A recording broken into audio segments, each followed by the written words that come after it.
Menguak misteri keris dapur Kebo Teki memasuki Imlek di tahun kerbau logam. Pada kesempatan kali ini, kita membahas keris wingit berdapur Kebo Teki atau Maheso Teki.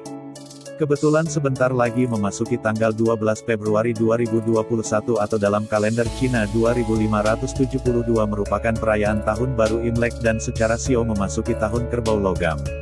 Tentunya jika kita bahas ada kaitannya di tahun kerbau kita bahas keris berdapur kerbau atau bahasa Jawanya kebo. Keris yang berbentuk sederhana ini, jika ditelisik lebih teliti, motif di dalam keris ini sangat mirip dengan dapur Ron Teki. Dapur Kebo Teki termasuk dapur keris lurus dengan panjang bilahnya normal. Tapi jika dilihat lagi, bilahnya pipi, cenderung agak lebar. Secara ricikan, gadiknya sedikit panjang, ada belumbangen, ada lembe gajah atau kuku bimo lebih dari satu. Jika disimak dari sejarah pemiliknya, di masa lampau, Mahesa Teki termasuk keris andalan para bangsawan. Setidaknya, keris ini menjadi andalan orang-orang terhormat, misalnya saja juragan tanah atau juragan-juragan lainnya. Dengan sejarah tersebut tidak heran jika pada saat ini, keris dapur Kebo Teki atau Mahesa Teki banyak dicari. Terutama oleh mereka yang ingin menjadi seorang juragan.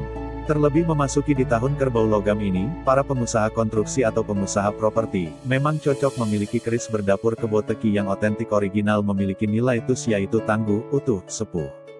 Dari sisi filosofi, keris Kebo Teki cukup wingit, keris dapur Kebo Teki, memiliki maknanya cukup mendalam sehingga banyak diminati kolektor keris dan menjadi incaran para pengusaha. Kebo Teki bisa dimaknai kerbau yang sedang teteki alias berlaku prihatin. Teteki sering diartikan sebagai ibadah mati raga. Secara spiritual Kebo sering dipersepsikan sebagai sosok panuntun. Memiliki fisik yang kuat dan besar, rajin bekerja, setia dan kalem. Para leluhur Jawa yang agraris memandang kerbau sebagai rojo koyo, binatang ternak yang menjadi kesayangan para petani. Jika mau diberi makna, rojo artinya raja dan koyo artinya kaya. Tak heran dari sisi materialistik kerbau memberikan optimisme dalam menjalani hidup. Terkait makna teteki, suatu prihatin, salah satunya dijalani dengan laku kungkum atau berendam di tempuran, pertemuan, sungai di malam hari. Ini dipahami sebagai laku pembersihan diri, membersihkan dari sengkala kesialan kehidupan. Sengkala inilah yang dipercaya membuat usaha dan cita-cita menjadi tersendat, jadi harus disesuci atau dibersihkan. Dengan keris berdapur Kebo Teki inilah dipercaya bisa memuluskan pekerjaan, melancarkan usaha, dan meraih kesuksesan.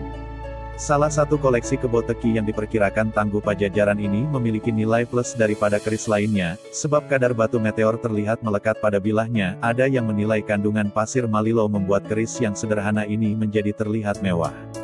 Tak heran jika dahulu hanya dimiliki oleh para bangsawan saja. Keris Kebo Teki otentik asli dengan tangguh, utuh dan sepuh memang menjadi pusaka yang berharga dan layak dikoleksi.